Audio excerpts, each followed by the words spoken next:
Bonjour à tous et bienvenue dans l'épisode numéro 55 du podcast de Traverser la frontière. Votre émission dans laquelle vous allez retrouver une bonne dose d'inspiration et les meilleurs conseils pour voyager et vivre à l'étranger.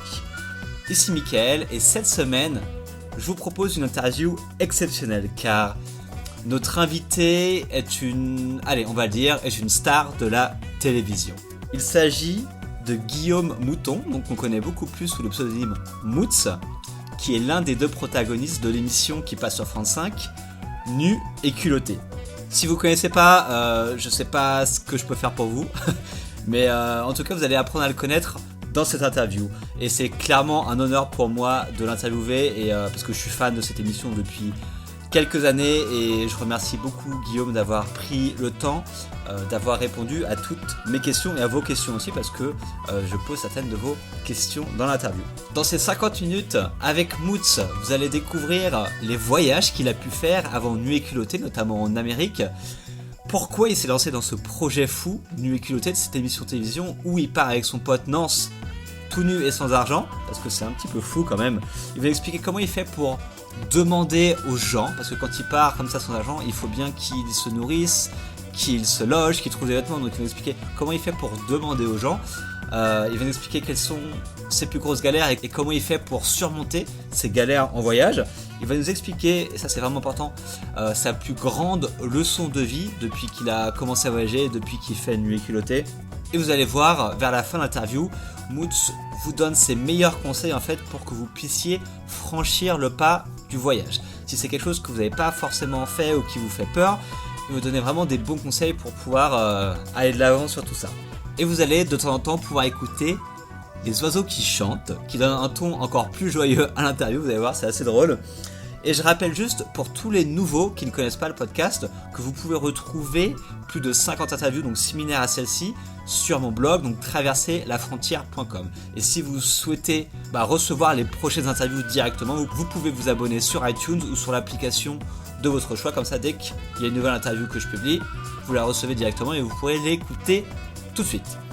Donc voilà, je crois que c'est tout. J'arrête avec le blabla et on y va pour l'interview avec Moots. Allô, allô. Monsieur Moots. Bien moi, je suis là. Comment ça va, Guillaume? Eh ben écoute, bien, je suis ravi de prendre ce temps avec toi aujourd'hui pour échanger autour de ces questions de voyage. Là, je suis devant chez moi, sous une belle lumière du mois d'octobre, donc c'est idéal comme temps et comme espace pour pouvoir causer. Ouais, parce donc, que tu suis chez moi à distance. D'accord, parce que tu me disais que avant qu'on commence l'interview, tu me disais que maintenant tu vivais dans ton camion et tu te baladais un petit peu partout en France ou en Suisse, c'est ça? Ça, en fait, ouais, je vis dans un bus. Ouais. Un vieux bus scolaire qui a été réaménagé en camping-car et qui me permet, avec mon amoureuse, de pouvoir aller me balader à droite à gauche, mais surtout de pouvoir avoir une maison mobile et de pouvoir aller à un endroit à un autre en fonction de nos contrats, en fonction des régions qu'on a envie d'explorer. Et donc pour l'instant, oui, on est en Suisse. C'est un bus qui nous a permis de vivre aussi un petit peu, alors très peu depuis qu'on l'a acheté, mais en France. Ouais. Et pourquoi pas dans d'autres contrées, ça c'est l'avenir qui nous le dira. D'accord. En tout cas, tu avais l'air bien posé au soleil, ça avait l'air tranquille, quoi. Ouais, c'est chouette. Là, j'ai la vue sur le lac. C'est chouette ce genre d'habitat parce que ça demande d'être en lien avec les gens. On peut pas se poser n'importe où. Un bus, c'est pas ce qu'il y a de plus discret. Donc là, on est chez un cultivateur qui a accepté qu'on reste chez lui et du coup, voilà, il y a de beaux échanges avec lui. Et donc, on est dans des endroits où aucune maison pourrait se construire puisque c'est pas légalement constructible. Ouais. Alors donc là, on profite d'une superbe vue sur le lac Léman.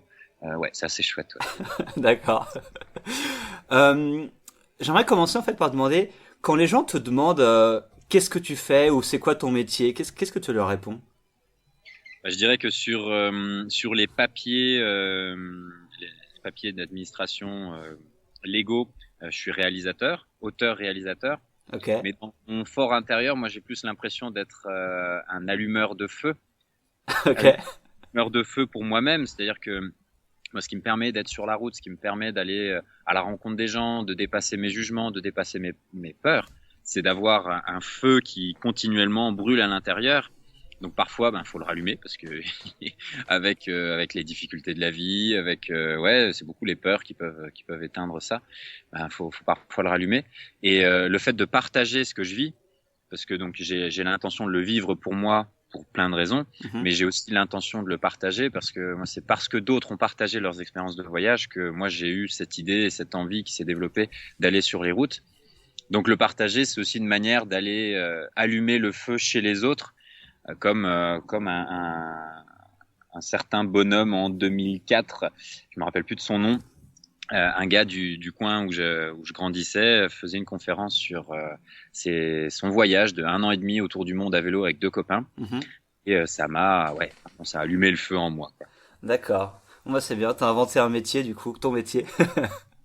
Du coup, alors, parce qu'on n'a pas du tout abordé ça, mais donc tu es l'un des 2 protagonistes de l'émission télé Nu et culotté, qui passe sur France 5, hein, c'est ça? Ouais, depuis 2012. Alors, est-ce que pour les personnes qui ne connaissent pas, il y en a assez peu, je pense maintenant, enfin dans les personnes qui m'écoutent, est-ce que tu pourrais expliquer c'est quoi Nu et culotté et vous faites ça depuis combien de temps? Alors donc Nu et culotté, c'est né d'un pari fou avec mon ami Nance Thomaset. On s'est rencontrés pendant nos études en 2005 à Toulouse, en école d'ingénieur en génie civil, et on a très vite accroché autour des questions d'environnement puis de voyage. On est partis tous les 2 voyager séparément pendant 2 ans, voyager et vivre à l'étranger. Et on est revenu, on a eu cette idée en se retrouvant de pousser le bouchon un peu plus loin par rapport à tout ce qu'on avait déjà expérimenté comme technique de stop et comme technique d'hébergement chez l'habitant ou simplement de voyage au sens large. Et donc il y a eu cette idée de partir sans argent, ok, d'accord. Et puis l'autre qui rajoutait, mais ça dit on part sans sac à dos, ok, d'accord. Mais dans ce cas-là, on part sans sac de couchage, bah oui, d'accord. Hein. Et au bout d'un moment, on est arrivé sur, est-ce que ça dit on part avec notre bip et notre couteau, quoi. On part tout nu. Et donc, ça a été l'idée qu'on a testée en juillet 2010 de partir de la Drôme avec ce rêve d'arriver à Paris en décapotable rouge pour sortir en boîte et d'arriver en costard. L'idée, c'était de partir de l'image de l'homme sauvage, le cliché de l'homme sauvage dans sa nature qui n'a rien, pour aller jusqu'à l'autre image de l'homme mondain, civilisé, qui va dans avec tous ses attributs de costard, de boîte de nuit, etc. Ouais. Et on voulait voir si en 5 jours, ce cheminement-là était possible. Et si oui, comment? Parce que certes, nos voyages sur le continent américain nous avaient grandement donné foi en les relations humaines et en nos capacités intérieures, en notre créativité pour trouver des solutions quand on semblait vraiment dans une impasse. Mais quid de faire ça en France? Ouais. Et c'est un voyage extraordinaire. Vraiment très surprenant. On a fait du train stop, on s'est retrouvé à faire de l'avion stop, puis de l'hélicoptère stop.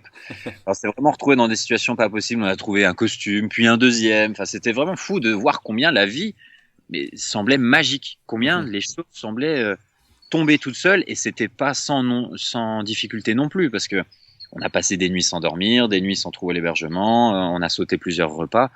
Donc c'était pas non plus tout rose, mais derrière les difficultés apparentes de certains manques, il y avait vraiment des miracles qui se produisaient. Ouais. Et ça nous a donné envie d'aller plus loin, de refaire un 2e puis un 3e voyage, et ensuite de se dire, mais attends, viens, chiche, on en fait des films, quoi. On part à poil pour réaliser des rêves, et si on partait à poil professionnellement pour réaliser des films? Donc, on a lancé l'idée à la société de production qui s'appelle Bonne Pioche. D'accord.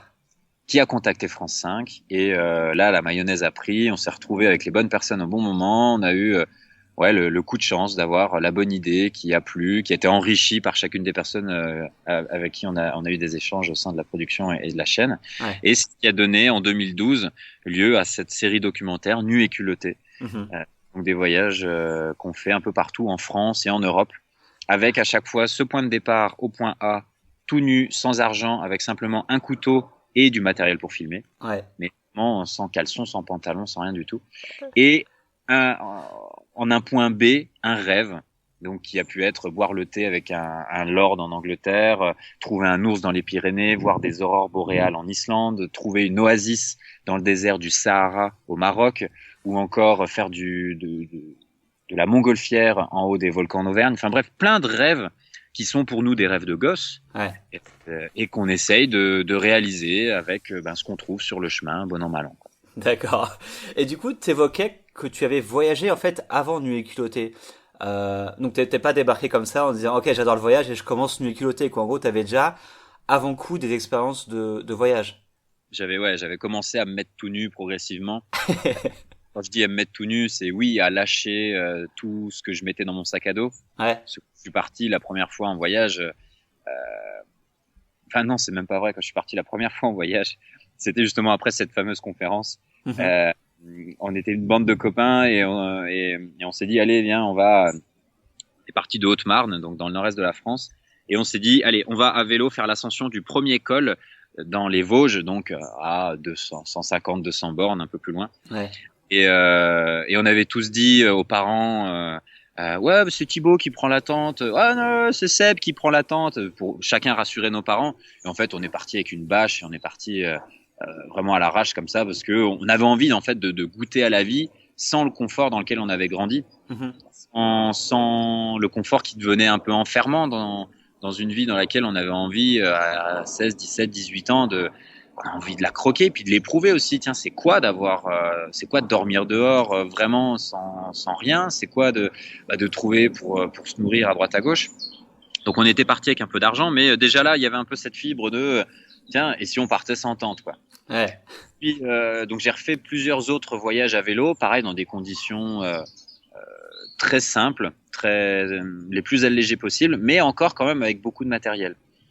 Et puis en parallèle, j'avais tout un cheminement sur les questions environnementales. Je me questionnais beaucoup sur comment faire pour prendre soin de notre environnement, pourquoi il y a plein de déchets par terre, pourquoi il y a de la pollution, des atteintes à la biodiversité, etc. Les questions sur les ressources. Enfin, vraiment, j'étais très touché par ça.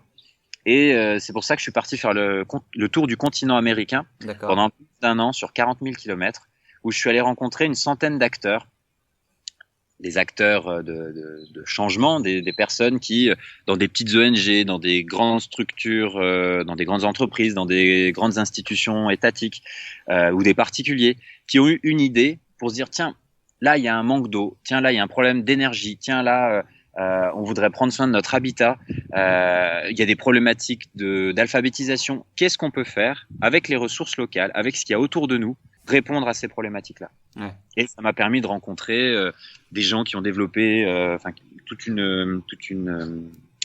un process pour nourrir des algues et puis obtenir du carburant à base de ces algues.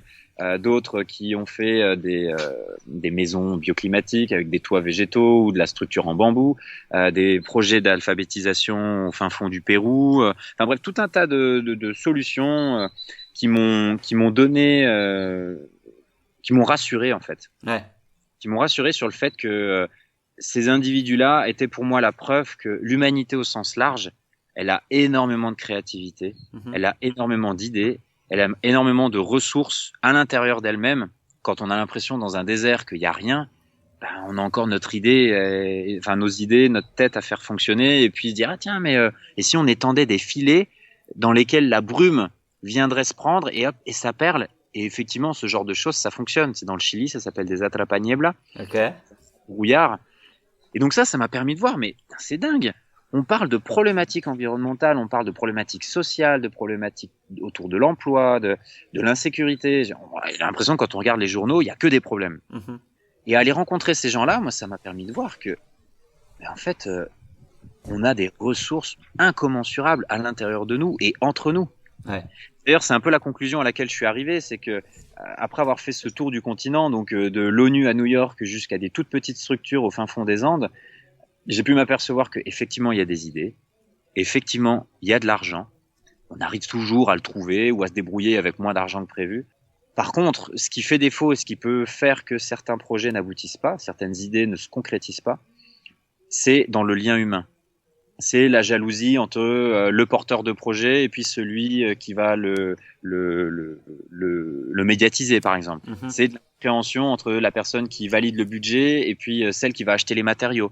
C'est vraiment au niveau des relations interpersonnelles que ça bloque. D'accord. Qui fait il y a plein de projets qui du coup ne se concrétisent pas. Et donc ça m'a permis de faire le lien avec mes relations, avec mes proches. Me dire ouais tiens c'est marrant, pourquoi je vais à l'autre bout du monde?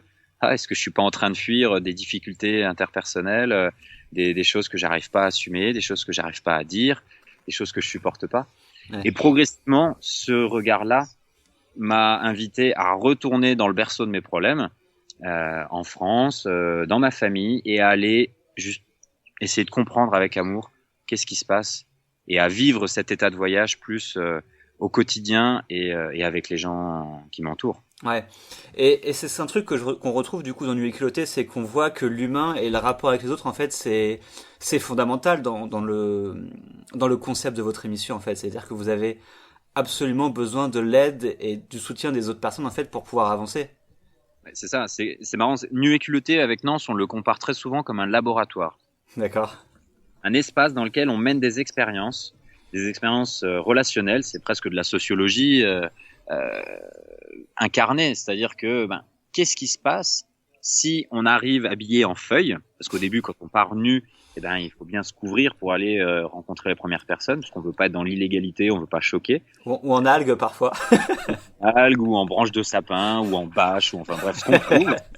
Et il y a une fois où c'était sur le plateau de Mille Vaches dans le centre de la France, ouais. Où on était habillé en carex, c'est une longue herbe de marécage hyper coupante, donc c'était pas du tout agréable. On avait passé la nuit dehors, on s'était fait un feu pour juste simplement pas mourir de froid. Ouais. Et donc on était arrivé tout crado dans le premier village et on s'est dit tiens, et si on demandait, si on dit juste bonjour, on est deux voyageurs et on aimerait beaucoup prendre une douche, qu'est-ce qui se passe quoi? Ouais. Qu'est-ce que les gens répondent? Il se trouve que cette fois-là, la jeune fille qui nous a ouvert nous a dit bah ouais bien sûr venez, c'est là, tiens voilà, la douche est là, alors qu'on était habillés en Robinson Crusoe quoi. Ouais. Ça m'a permis ce genre d'expérience répétée X fois, comme cette autre personne Vanna à Paris qui après avoir discuté avec nous pendant une heure et demie sur un trottoir dans la rue, finit par nous dire bon les gars j'ai un rendez-vous, je vous laisse les clés, mon code à l'entrée c'est le digicode c'est 2280 et on se retrouve ce soir à 8h, je vous héberge. Elle nous connaissait ni d'Ève ni d'Adam, on avait simplement discuté une heure et demie avec elle dans la rue et elle nous donne les clés de son appart. Ouais. Plein de choses comme ça qui m'ont permis de voir que oui effectivement sans des gens autour de nous qui ouvrent leurs portes, et ça c'est juste la première étape, mais qui en fait ouvrent leur cœur, on peut rien faire. Nous on reste dehors. Ouais. Et c'est vraiment parce que c'est un jeu de miroir. Nous on peut pas franchir des portes et franchir les portes des cœurs des gens si nous-mêmes on n'est pas dans ce même état d'ouverture. Ouais. Et c'est ce qui est fascinant, c'est que on le voit les moments où ça marche pas, les moments où on prend que des non. C'est des moments où on est crispé par nos peurs, par nos attentes, par nos jugements, par nos projections, et qui font qu'on est derrière une porte blindée. Donc, en face, les gens n'ont pas envie de baisser les armes, quoi. Ouais. Donc, tu dirais que c'est votre attitude à vous qui influence le plus justement la réaction des gens et leur générosité? En tout cas, c'est le seul facteur sur lequel on a un pouvoir. C'est sur notre attitude. Après. Qu'on tombe sur quelqu'un qui est disponible ou pas, ça nous échappe. On peut pas gérer ça. Par contre, si on tombe sur quelqu'un de disponible et que nous intérieurement on rumine une frustration, on est en colère contre quelque chose, on s'en veut mutuellement avec Nance pour un mot trop haut, un mot trop bas, ça se ressent. Et la personne elle a beau être disponible, elle va pas se jeter dans la gueule du loup avec deux gars qu'elle connaît pas, qu'elle sent pas, elle nous sent pas clair. Ouais. Ça nous demande un travail continuel de vider notre sac à dos, mais pas le sac à dos qu'on emmène puisque celui-là il est vide, de vider notre sac émotionnel, de vider notre sac à jugement aussi. Parce que ça, on a pu le rencontrer, on a pu les voir, tous ces cailloux qu'on trimballait. C'est et les pauvres de toute façon ils sont comme ça, les riches ils sont comme ça, les gens comme ci ils sont comme ça. Tu sais, tous ces filtres qu'on avait.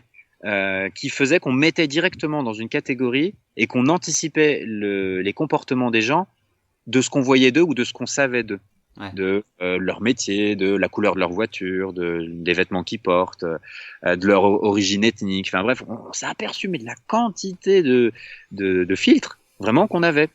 Ce qui fait qu'au début, on croyait qu'il y avait que les jeunes comme nous qui allaient nous héberger parce que voilà, les jeunes c'est cool, etc. Et on a pu s'apercevoir que les jeunes c'est comme tout le monde, ils sont pas forcément toujours disponibles, ils ont pas forcément toujours envie, ils sont aussi pris dans leurs histoires. Et on a pu s'apercevoir que il y a des gens très riches qui nous ont ouvert la porte, des gens très pauvres qui nous ont ouvert la porte. Il y a des gens de toute origine ethnique, de toute origine géographique qui nous ont aidés. Et pareil, dans cette variété-là, on a reçu des noms et parfois très violents de tout un tas de personnes. Ouais. Donc souvent quand on me dit mais vous avez pas l'impression que ce sont les gens qui ont le moins qui donnent le plus? Pas spécialement, non. D'accord. Par contre, moi, j'ai l'impression que si j'ai un encombrement à l'intérieur, si je suis pas disponible à rencontrer les gens, je rencontre que ce qu'on appelle des cons. Ouais. D'accord. Juste pas disponible, qui se protègent, quoi.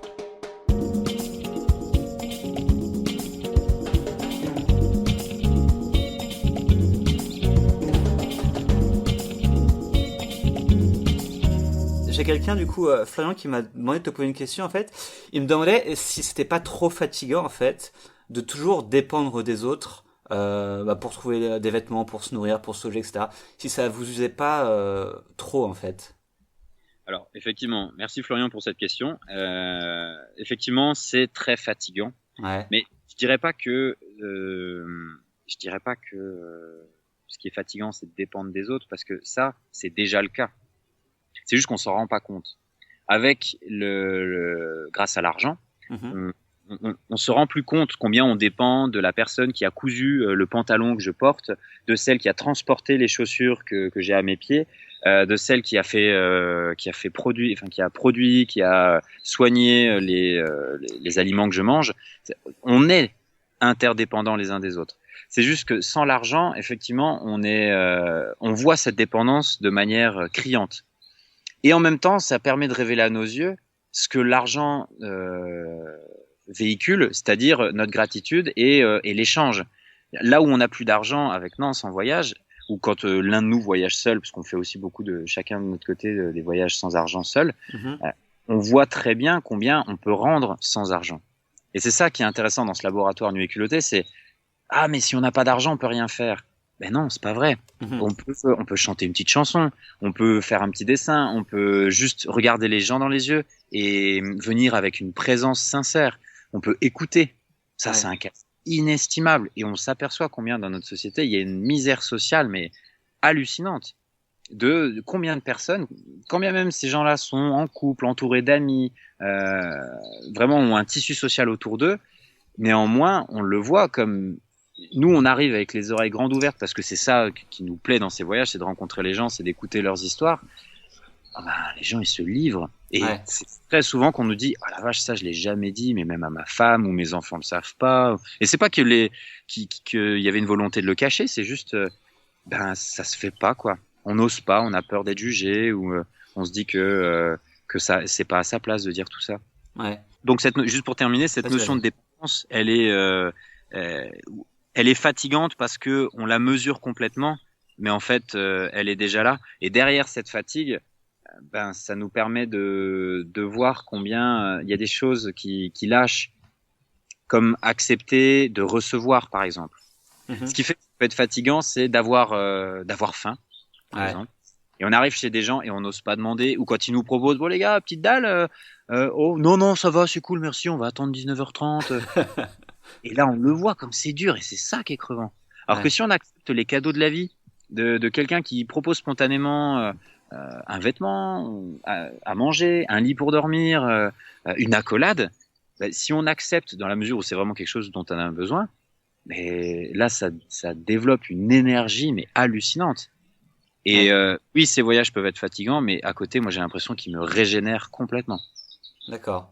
Et en fait, moi, ce que je me demandais, c'est comment on fait pour demander aux gens. Parce que on vous voit, ça a l'air très, on va dire, facile ou habituel quand vous le faites dans l'émission, d'aller toquer chez des gens, demander à dormir, etc. Mais comment on fait concrètement pour quelqu'un qui a jamais demandé ça, comment on fait pour demander aux gens ce genre de choses? Je crois que là, s'il y a une clé, c'est d'y aller petit à petit.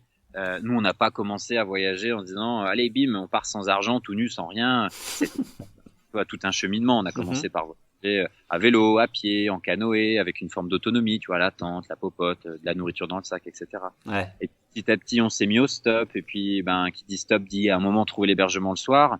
Donc là, il y a des réseaux d'hospitalité comme Couchsurfing ou Hospitality Club, des réseaux internet par lesquels on peut contacter des gens qui sont d'accord de recevoir des voyageurs. Et puis petit à petit, on va toquer à la porte des gens. Et puis on voit ce qui se passe.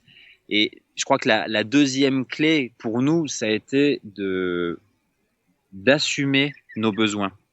On s'est aperçu que quand on venait parler aux gens à 18h, 19h, 20h, on vient toquer à leur porte, on les croise dans la rue et puis on tourne un peu autour du pot. Voilà, on sait pas où on dort ce soir. Quand nous on n'assume pas, on sent un peu une méfiance de la part des gens. C'est bon, ok, qu'est-ce que tu veux en fait ? Tu veux que je t'héberge ? T'es en train de te plaindre de tes problèmes, mais en même temps t'as choisi d'être sur la route. Qu'est-ce qui se passe ? Je comprends pas. Et dans le flou, très souvent, il y a de la méfiance parce qu'on se dit mais c'est quoi son intention derrière ? Il veut venir me voler chez moi. Si ça se trouve, si je suis une femme et c'est un homme en face de moi, il a des intentions sexuelles derrière. Enfin, ça soulève plein de questions. Alors que si la demande, elle est claire, parce que en première étape, elle est assumée, c'est je suis fatigué et oui, j'ai choisi de voyager comme ça. Et oui, je voyage comme ça parce que j'adore aller chez les gens et les rencontrer. Et oui, je suis d'accord de recevoir des noms. Et du coup, c'est très simple. Ouais. Alors, c'est très simple. Ça peut rester difficile parce que quand on est fatigué, quand justement on n'arrive pas à rejoindre cette légitimité en soi, ça peut être douloureux d'aller demander quoi que ce soit. Mais quand on se sent humain et qu'on sait qu'on a tous besoin de dormir, on a tous besoin d'aller aux toilettes, on a tous besoin de manger, on a tous besoin de se sentir vu, aimé, reconnu, quand on arrive à être vraiment confiant que ça, c'est partagé par l'humanité tout entière et que même s'il y a des jugements, quelque part, c'est pas très grave parce que cette personne-là, au fond d'elle, elle sait très bien, mais la personne qui juge, elle sait très bien qu'elle vit les mêmes choses. Du coup, ça apaise énormément et ça permet de dépasser cette peur de mais que vont penser les autres. Et du coup, on imagine, on voit pas tout dans l'émission, mais j'imagine qu'il y a eu pas mal de galères sur Nuit culottée à des moments et des autres. Et je me demandais quel aurait été le moment le plus compliqué pour toi dans Nuit culottée, vraiment une grosse galère, et comment tu as fait ou vous avez fait avec Nance pour surmonter cette ou ces épreuves-là. Je crois que les plus grosses difficultés qu'on a eues avec Nance, quand bien même on est manqué plein de repas, on est dû jeûner pendant plusieurs heures, voire une journée et demie, quand bien même on est passé des nuits dehors par des températures négatives, parfois même sans vêtements, quand bien même on est soit retrouvé un moment un couteau sous la gorge, voilà, quand bien même toutes ces difficultés-là, toutes ces galères entre guillemets, je crois que l'épreuve la plus difficile, c'est quand on ne se comprend pas lui et moi. Ok. C'est quand il y en a un qui veut aller à gauche et l'autre à droite et que on comprend pas ce qui anime l'un et l'autre, enfin ce qui anime l'autre et du coup on reste crampé sur sa position et ça c'est énergivore. C'est vraiment c'est hyper crevant, hyper fatigant parce que ça consomme pas tant de l'énergie physique, c'est pas comme courir un marathon, mais ça consomme de l'énergie, je dirais psychique et émotionnelle parce que au bout d'un moment on bouillonne à l'intérieur, on comprend pas. Et ce type d'incompréhension, alors sur une direction, mais ça peut aller beaucoup plus profondément sur des choix, sur des façons de se comporter avec les gens, sur des priorités entre le voyage, le film qu'on est en train de faire, passer plus de temps à un endroit ou à un autre. Ça c'est vraiment hyper usant parce que on s'aperçoit dans nos voyages avec Nance que dans ce laboratoire Nuit culottée, il y a le laboratoire de notre relation. Ouais. Et si les deux collègues laborantins sont en train de se prendre la tête, quelle que soit l'expérience, du coup, elle devient vraiment en second plan parce que si on n'arrive pas à s'entendre sur ce qu'on veut vivre, on n'avance pas, quoi. Ouais. Et d'ailleurs, ça, c'est quelque chose que j'ai pu vivre quand je suis parti faire le tour du continent américain pour aller rencontrer toutes ces solutions. Donc, c'était le voyage Eco-America. J'en ai fait un livre qui s'appelle Eco-America, voyage en quête de solutions durables aux éditions Géorama. Okay. Donc, dans ce livre, je raconte, je suis parti donc avec ma copine, Béa, et chemin faisant, on n'avait pas une qualité de communication suffisante. Pour ma part, je l'écoutais peu. J'étais convaincu de ce que je voulais vivre et de ce que je voulais faire, et je l'embarquais dans mon histoire. De son côté, c'était pas facile de poser ses limites. Et ben, ça a fait au bout d'un moment qu'on s'est séparés. Notre couple, on a vécu cette rupture, et elle est rentrée en France. Mmh. Et alors, il y a eu de belles choses qui se sont passées derrière, pour elle comme pour moi. Mais on a dû passer par cette scission dans le binôme. Et ça, c'est hyper difficile, parce que quand on part à deux comme ça, ben, la première ressource après soi, c'est l'autre. Ouais. C'est le compagnon ou la compagne de voyage. Et c'est ce qui peut faire que ben, on peut se retrouver dans des situations dangereuses quand on n'est pas bien connecté ensemble. Mmh. Et du coup, là, comment surmonter ça? Par exemple, quand t'es avec Nance, si t'as des problèmes de communication comme ça, comment vous faites pour essayer d'améliorer la situation ou de la surmonter? Ben, on se donne le temps. Ouais. On a toujours eu comme credo de se dire c'est notre relation avant tout, c'est notre amitié avant tout. Mmh. Euh, avant le voyage, avant le rêve du voyage, avant le film, avant les notions d'argent, avant les histoires potentielles avec les filles, avant toute chose.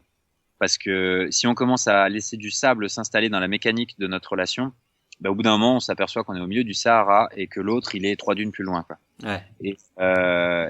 Et on n'a pas envie de vivre ça. On a envie de vivre ces voyages pour les vivre ensemble.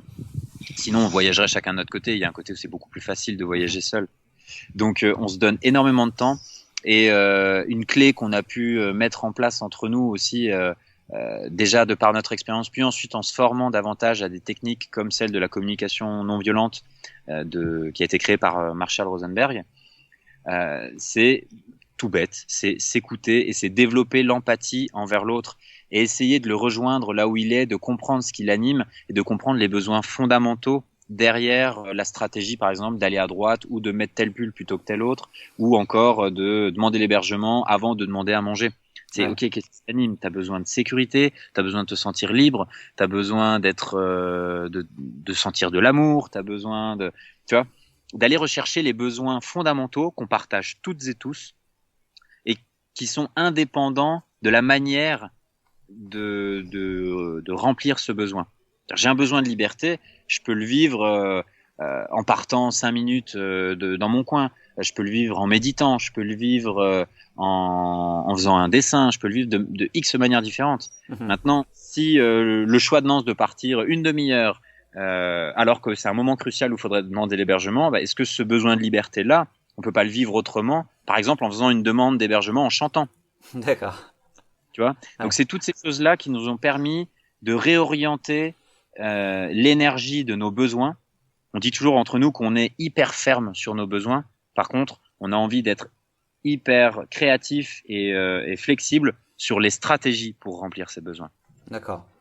Et donc Ok. c'est là où on cède S''AIDE à céder, C-E-D-E-R, à céder à nos projections de je veux que la vie elle soit comme ça et pas autrement.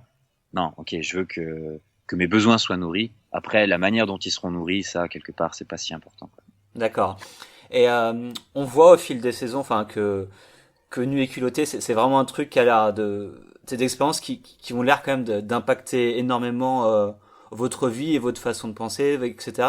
Et j'aimerais savoir si quelles a été là ou les plus grandes leçons de vie ou des choses qui t'ont permis en fait de t'améliorer grâce à Nu et culotté. Je crois que grâce à ces voyages, j'ai appris à me connaître. Ouais. Le fameux connais-toi toi-même de Socrate. Parce qu'en multipliant les expériences toujours très variées, toujours très différentes, en rencontrant tour à tour quelqu'un qui sort de prison parce qu'il a tué, puis ensuite quelqu'un qui vient d'obtenir son premier CDI, puis ensuite une mère au foyer qui a 2 enfants et il n'y a pas de papa autour d'elle, de rencontrer une grande multitude de personnes et d'histoires de vie. Ben moi je réagis par rapport à ça, ça m'éveille des émotions, je me vois dans leur histoire ou au contraire pas du tout. Et donc ça me permet comme de faire le tour de moi-même, comme si j'étais un prisme. Et ah bah tiens, il y a une facette là, je la connaissais pas. Ah bah tiens, là il y a un grand pan tout lisse. Oh bah là c'est tout rugueux. Et d'apprendre à me connaître, ça me permet d'avoir la connaissance de mes forces et de mes faiblesses, de mes fragilités.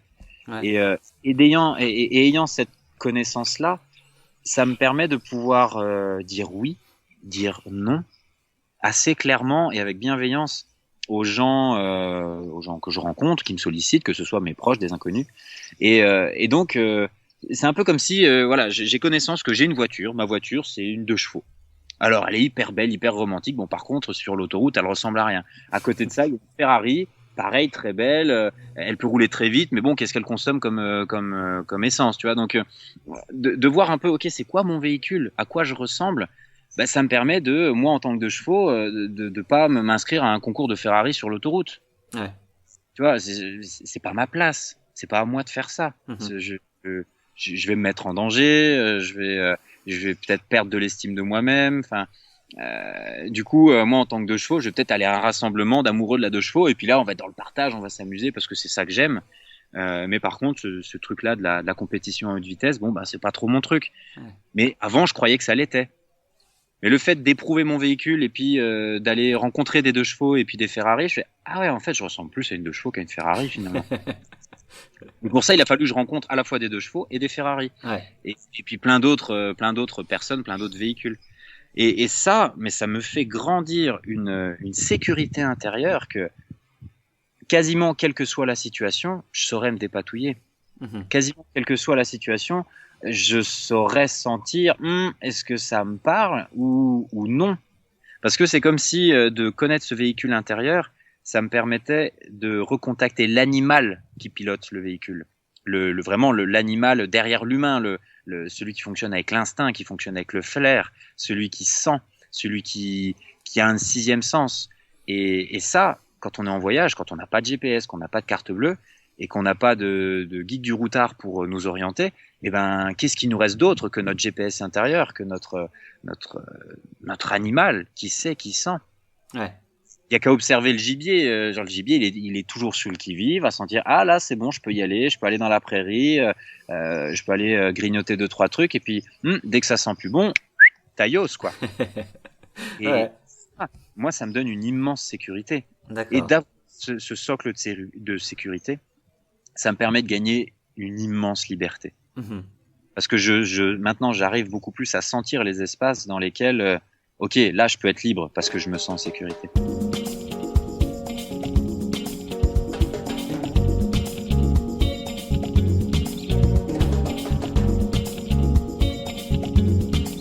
Il y a un point important, je pense, avec Nuit Culotté, c'est la notion de défi, en fait. Parce qu'à chaque épisode, vous avez un défi à réaliser. Ça, d'aller dormir dans un manoir en Écosse, d'aller faire griller des chamallows sur l'Etna en Sicile, ou des choses comme ça. Et je me demandais ce que tu pensais si pour un voyageur lambda, c'était intéressant justement d'avoir des défis pour des voyages qu'ils veulent faire. Ou à l'inverse, de juste voyager pour voyager. Alors, nous, on vit pas ça, même si ça peut avoir l'air de défi, ça je conçois bien. Nous, davantage ça comme un objectif et surtout comme un rêve. D'accord. Quelque chose qui nous amuse, qu'on aimerait vivre. Et parce que forcément toi tu citais d'aller griller des chamallows sur la lave d'un volcan en Sicile. Ça demande de faire une ascension, ça demande de trouver des chamallows alors qu'on n'a pas d'argent, ça demande d'aller rencontrer nos peurs de la terre qui gronde, du danger d'un volcan, etc. Et nous, c'est ça qui nous anime, c'est on veut vivre une expérience qui nous attrait et puis voir ce que ça donne. Et je sais pas comment les autres vivent leur voyage, ça là-dessus j'aurais pas de conseils à donner. Moi, je peux juste remarquer que c'est plus facile pour moi quand les choses ont un sens. Même si souvent le sens que je leur donne au début n'est plus du tout le même que celui que je ressens à la fin. Et ok, pourquoi pas, les choses se réorientent, même on peut passer par des phases de doute, à se dire mais pourquoi je fais ça? Tu vois, quand j'ai fait le tour du continent américain où j'enchaînais toutes mes interviews, je suis arrivé à un moment à me dire mais attends, ma copine vient de partir, j'ai envie de sauver la planète et je suis pas foutu de sauver mon couple. C'est quoi le sens de continuer des interviews sur des ONG qui font de l'humanitaire à droite à gauche, quoi? Ouais. Je vais d'abord m'occuper de moi. Donc là, le sens a été réorienté vers ok, j'ai envie de vivre pour moi, j'ai envie de vivre mes rêves, notamment parce que j'avais rencontré plusieurs personnes qui m'avaient dit de retour de leur voyage, qui réalisaient combien prendre soin d'eux en premier lieu, c'était ensuite être capable d'avoir plein de ressources pour prendre soin des autres. Et donc, voilà, dans ce voyage-là, le sens s'est réorienté. Dans mon dernier grand voyage, donc que j'ai fait l'an dernier, il n'était pas si grand ni en distance ni en temps. C'était un voyage de 5 semaines à pied sur 350 km, mais c'est un voyage que j'ai fait en Haute-Marne, donc dans le département où j'ai grandi. D'accord. Et ça a été un immense voyage pour moi parce que je suis retourné dans les petits villages où j'ai grandi, où j'ai appris à marcher, où j'ai appris à faire du vélo, où j'ai eu ma vie amoureuse. Je suis retourné voir mes oncles et tantes. Et ça a été un voyage dans lequel je me suis lancé avec l'intention de réapprendre à aimer toute chose. C'est-à-dire derrière les difficultés que j'ai pu vivre en tant qu'enfant, derrière les incompréhensions que j'ai pu vivre au sein de ma famille, j'ai envie d'aimer ça, j'ai envie d'accueillir ça tel que c'est pour pouvoir être en paix avec ça et ensuite apporter ma pierre à cet édifice. Et là, dans ce voyage, le sens n'a pas changé. Ça a toujours été, même du début à la fin, d'être dans cette intention de poser un regard aimant sur les choses, là où j'avais de la colère, de la tristesse, de la frustration. Et ça n'a pas empêché d'avoir un certain lot de surprises et d'être vraiment très étonné par ce que je ressentais, parce que quand je suis parti dans ce voyage, c'était hors de question que je revienne habiter en Haute-Marne. C'était genre, oui, le monde est beau, mais enfin, sauf la Haute-Marne, quoi. Et à la fin de ce voyage, j'ai senti que d'ici quelques années, je pense avoir très envie de revenir vivre en Haute-Marne parce que j'aime cet endroit, parce que j'aime les gens. Et avant, j'avais de la peine à voir leur beauté. Ouais. Maintenant, j'arrive à voir. Du coup, tu vois, je crois qu'un sens pour moi, c'est important. Maintenant, je sais qu'il y a des gens qui aiment voyager juste pour voyager. Mais peut-être que leur sens ou leur objectif, c'est d'être libre et de n'avoir aucun planning. Je sais pas. Pour ça, moi, il n'y a pas de conseil à donner, si ce n'est juste, la réponse est en vous, quoi. D'accord. Et je voulais, du coup, on va arriver vers la fin de l'interview, et je voulais savoir si tu avais un conseil, pour le coup, à donner à toutes les personnes qui sont tentées par le voyage, qui aimeraient voyager, mais qui n'ont jamais franchi le pas ou qui ont des peurs, en fait, qui ont du mal à franchir pour justement partir. Est-ce que tu aurais des choses à leur dire ou des conseils? La première chose qui me vient, c'est d'oser, oser. D'oser tenter, c'est d'oser essayer. Parce que parfois, on se dit oui, il faut essayer. Mais quand on dit il faut essayer, tout de suite, ça, pour moi, ça me donne une énergie de il faut. Si j'ose pas, si je tente pas, je vais être un raté ou je vais passer à côté de quelque chose ou je vais me juger. Alors que c'est comme si on s'accompagnait soi-même. Comme si on se dédoublait. À l'intérieur, il y a un petit enfant, un petit garçon, une petite fille, qui a un rêve, qui dit moi j'aimerais trop aller à tel endroit, j'aimerais aller là-bas, ce serait génial, j'ai envie de vivre ça, j'ai envie de retrouver machin, j'ai envie de... Voilà, il y a une aspiration forte.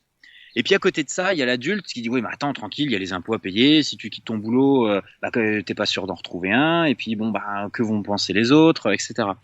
Et c'est comme réussir à réinstaurer un dialogue de confiance entre cet adulte et cet enfant pour les faire marcher ensemble. Et pour ça, s'il y a des il faut ou faudrait que, c'est là où pour moi ça devient hyper difficile. Alors que si j'arrive à m'accompagner avec bienveillance, à me dire t'as envie de te mettre à la musique? Bah ouais. Et un peu comme si tu vois l'adulte disait à l'enfant t'aimerais vraiment te mettre à la musique? Et l'enfant ah ouais j'aimerais. Et puis l'adulte dit bah ouais mais bon t'es marrant avec ton rêve mais moi j'ai peur parce que vivre de la musique c'est pas facile. Enfin j'ai tout un tas de croyances autour de ça. Mais je veux bien qu'on y aille pas à pas. Ça te va si on y va pas à pas? Ouais d'accord. Peut-être qu'on pourrait commencer par acheter une vieille guitare et puis on voit ce que ça donne et d'y aller pas à pas et d'oser tenter, d'oser faire un premier pas. C'est là où j'ai l'impression qu'il y a des portes qui s'ouvrent. Ouais. C'est là où on se met pas tant en danger parce que on fait un petit pas, donc à tout moment on peut faire un pas de recul et revenir dans la situation dans laquelle on était. Je sais qu'il y a des gens qui fonctionnent très bien sur le d'un coup d'un seul on arrête. D'un coup d'un seul, je décide j'arrête de fumer, d'un coup d'un seul ça y est je plaque tout, je pars à l'autre bout du monde. Très bien si des gens le vivent comme ça, si c'est paisible pour eux, mais magnifique quoi. Allez-y. Mais pour celles et ceux et dont je fais partie sur tout un tas de sujets, je parlais de la musique, c'est assez vivant pour moi ça en ce moment. Sauter le pas d'un seul coup, ça me fait trop peur. Ouais. Donc je vais y aller petit à petit, avec bienveillance pour moi-même et à pas me mettre dans le rouge et à pas rendre exubérante d'un seul coup des peurs profondes qui vont faire que je risque de me bloquer ou je risque de me faire du mal. Ouais. Donc ouais, connaître sa zone de confort, ses habitudes, là où on est à l'aise, pour pouvoir faire un petit pas en dehors de cette zone-là, ça me semble primordial. Mm-hmm. Et j'ai l'impression aussi que une chose pour moi qui était forte de découvrir en voyage, c'était de comprendre que j'ai tout en moi. J'ai toutes les ressources en moi pour et ça c'est vrai pour chacun. On a tous en nous toutes les ressources nécessaires pour pouvoir évoluer vers un mieux-être, vers aller plus vers soi-même. Et pour ça, j'ai simplement l'impression qu'il faut juste prendre le temps de s'écouter, quoi. Prendre le temps d'arrêter la machine de l'habitude et de la routine. C'est-à-dire, attends, là, ça fait X années que je suis dans ce job. Mm-hmm. Ça fait X mois que j'y vais tous les matins en râlant. Ok, viens, on se pose. Alors, ça peut être avec un ami ou ça peut être seul. Bon, vas-y, raconte-moi, qu'est-ce qui va pas, quoi. Et puis, dans le fond, qu'est-ce que t'aimerais? Et c'est ça qui m'a beaucoup invité à faire ce voyage dont je parlais en Haute-Marne et du coup à écrire ce livre Osons la pause, un livre de photos et de poésie issu de ce voyage.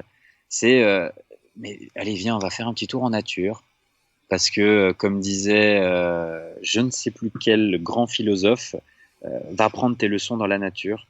Et moi j'ai vraiment senti combien oui, aller seul ou accompagné d'un être cher et en confiance dans la nature, ça permet de se reconnecter à soi. Ça permet de replacer l'important devant l'urgent. Parce qu'on est dans une société où il y a toujours des choses urgentes. On s'envoie des mails urgents, ça à faire pour demain ou ça à faire pour avant-hier même des fois. Et on passe à côté. En tout cas, moi, je passe à côté de l'important. Je grandis, je mûris, mes frangins font leur route, mes parents font leur route, et puis parfois je me retourne, je fais ah la vache. Ah, mon petit frère Clément qui sautait sur mes genoux quand j'étais petit, bah maintenant c'est un grand gaillard et je l'ai pas vu grandir, quoi.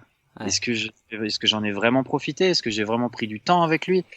Et bah ça c'est important. Ah oui, c'est pas urgent, mais c'est tellement important. Et j'ai l'impression que de replacer les choses importantes à leur place et de replacer les choses urgentes à leur place, c'est-à-dire OK, c'est urgent. Mais il n'y a pas que ça dans la vie. Moi, ça m'aide énormément à faire des choix qui, certes, peuvent me faire très peur, mais qui sont énormément nourrissants. Ouais. Et qui me permettent de me nourrir moi, de m'offrir énormément d'amour à moi-même. Et ce qui fait que derrière, mais j'hallucine de la générosité qui se développe en moi, quoi. Ça devient naturel de donner du temps, de l'argent, de la considération, de l'écoute. Alors qu'avant, mais tant que je m'occupais pas de mes rêves, mais j'étais incapable. J'étais incapable de donner un centime à je sais pas qui. J'étais incapable de prendre le temps avec les gens. J'étais toujours dans la fuite, toujours dans le. Et là, bah ouais, j'ai l'impression que de m'occuper de moi, bah, ça me permet aujourd'hui d'être beaucoup plus disponible pour les autres. D'accord. Avant de se quitter, du coup, je vais juste revenir sur le livre que tu as écrit, parce que tu l'as évoqué, ton livre Osons la pause. Est-ce que tu pourrais nous dire en quoi il consiste et ce qu'il y a dedans? Donc c'est un livre de photos que j'ai prises pendant cette marche et pendant d'autres marches aussi, des photos de nature. Il y a aussi des portraits d'humains, il y a de l'animalier, il y a de la macro, des paysages, il y a des photos de ciel aussi. Sont en fait des photos qui, pour moi, invitent à poser un regard animé de beauté sur toute chose, pour pouvoir se rappeler que quand on se positionne d'une certaine manière, on peut quasiment tout. Moi, je crois qu'on peut tout trouver beau. On peut, en tout cas, trouver de la beauté partout. Et parce que je crois profondément que autant on a besoin d'une nourriture physique, on a besoin de respirer, on a besoin de boire, on a besoin de manger, mais je crois aussi qu'on a énormément besoin d'une nourriture spirituelle, d'une nourriture qui donne de l'espoir, qui rassure, d'avoir des pensées qui nous font du bien, d'avoir des citations qu'on aime se rappeler, de voir des films qui nous font rire ou qui nous font prendre du recul avec notre vie. Et donc c'est ça que j'ai envie d'offrir dans ce livre, c'est comme un doux rappel de regardez, à quelques centaines de mètres ou à quelques kilomètres de chez chacun, il y a un coin de nature. Il y a, si on y va à certaines heures, de la rosée qui va perler sur des petites fleurs, il y a un chevreuil qu'on va voir gambader au loin, il y a une personne qui va arroser à son balcon, on va la voir hyper présente avec beaucoup de tendresse, arroser ses fleurs. Moi, je trouve énormément de nourriture dans ces moments-là, de nourriture spirituelle, pour aller de l'avant, pour recroire en mes rêves, pour retrouver de l'amour pour mes proches, pour toute personne sur Terre, même pour les gens qui se pointent dans une foule avec une Kalachnikov. J'arrive à retrouver de l'amour pour toute chose, parce que je crois profondément que quand quelque chose ne va pas, si on réagit avec l'énergie de la peur, ça fait qu'entretenir le problème. Ça fait que on va avoir une action qui va être une pression en face, qu'est-ce qu'on va trouver de la résistance. Alors que si on a une action qui est mue par de l'amour, qui est mue par de l'enthousiasme et de la joie, mais j'ai vraiment confiance que ça donne une créativité pour pouvoir englober tous les aspects d'une situation, y compris les plus difficiles. Voilà, c'est ma foi aujourd'hui. J'espère qu'elle peut être duplicable dans plein de situations. Mais en tout cas, j'ai pu voir dans mes voyages, dans ma vie personnelle, intime, combien, quand j'arrivais à agir mu par de l'amour, mais il y avait simplement des miracles qui s'opéraient devant moi. Dans la relation avec Nance, dans mes relations amoureuses, dans la relation avec mes parents, dans des relations qui peuvent être très tendues, très difficiles. Quand on réagit par la peur, quand je réagis par la peur, ça fait qu'entretenir le problème.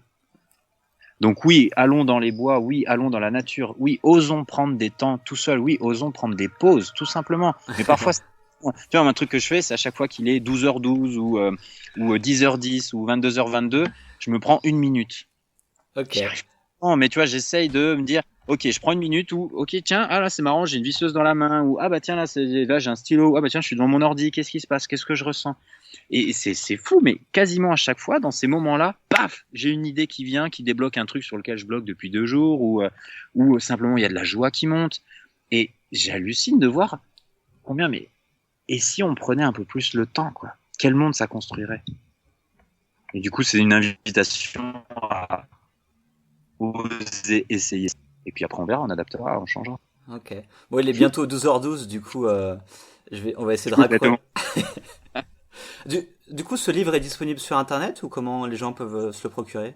Sur ma page Facebook, il y a un lien qui réoriente vers la page de vente de ce livre. Sinon, il y a un site qui s'appelle osonslapause.com, donc tout attaché. Et le livre peut être commandé. Et il se trouve qu'en ce moment, toutes les commandes qui seront faites dans les 2-3 semaines à venir, je vais dédicacer les livres. Je vais faire des dédicaces personnalisées et donc les livres seront envoyés pour qu'ils soient reçus avant Noël. Donc s'il y a une envie d'inviter quelqu'un autour de vous à la pause, à prendre du temps et à regarder l'important dans la vie et quitte à délaisser un peu l'urgent, et ben ça peut être en tout cas je serais très honoré que ce livre participe à ça. Ok, super. Bon, on te retrouve quand tout nu à la télé du coup? Eh ben, c'est en gestation, c'est en cours d'organisation. On est justement en train d'en parler en ce moment avec Nance, avec Charlène Gravel qui est la monteuse et co-réalisatrice de nos films, D'accord. et Bonne Pioche. Donc ça ne saurait tarder, mais ce sera pas avant l'été prochain quoi qu'il en soit, parce que il faut quand même le temps qu'on fasse les voyages. Est-ce que tu peux nous révéler un secret, un défi que vous allez faire ou pas? Et je serais bien en mal parce que on n'a pas décidé encore. D'accord. Ce qui est sûr, c'est qu'on part toujours sur le même principe, avec toujours cette intention de porter un regard aimant sur le monde et de voir comment est-ce qu'on peut, malgré toutes les difficultés, toutes les complications que la vie peut comporter, comment est-ce qu'on peut mieux vivre ensemble. Ok, super. On va finir sur ces belles paroles, Moots. En tout cas, pour ta curiosité, merci d'avoir relayé les questions des internautes qui te suivent. J'en profite au passage pour les saluer et pour adresser un souhait collectif qui serait que je vous souhaite et je nous souhaite d'avoir l'audace dans les moments où c'est le plus difficile, d'avoir l'audace de savoir dire non et de savoir dire oui à soi. Parfait. Merci beaucoup, Moots. Avec plaisir. Et puis je te souhaite une excellente journée du coup dans ta campagne suisse. Merci bien et Ben, bon chemin à toi du côté de la Roumanie, ça c'est rigolo ce Skype. Et au plaisir d'échanger à nouveau sur toutes ces questions. Ça marche. Merci beaucoup. À bientôt. Ciao. Ciao. Et voilà, l'interview avec Moods est maintenant terminée. J'espère que ça vous a plu. En tout cas, moi j'ai pris un immense plaisir à discuter avec lui et à vous transmettre un petit peu tout ce que Moods pense et tous ses conseils. Et j'espère que vous avez pu retirer un petit peu de valeur pour toutes vos réflexions concernant le voyage. Donc merci beaucoup à Guillaume d'avoir accordé son temps. Merci beaucoup à vous d'avoir écouté cette interview jusqu'au bout, je l'espère. Et puis on se retrouve pour la prochaine interview. Si je dis pas de bêtises, je crois qu'on va en Équateur.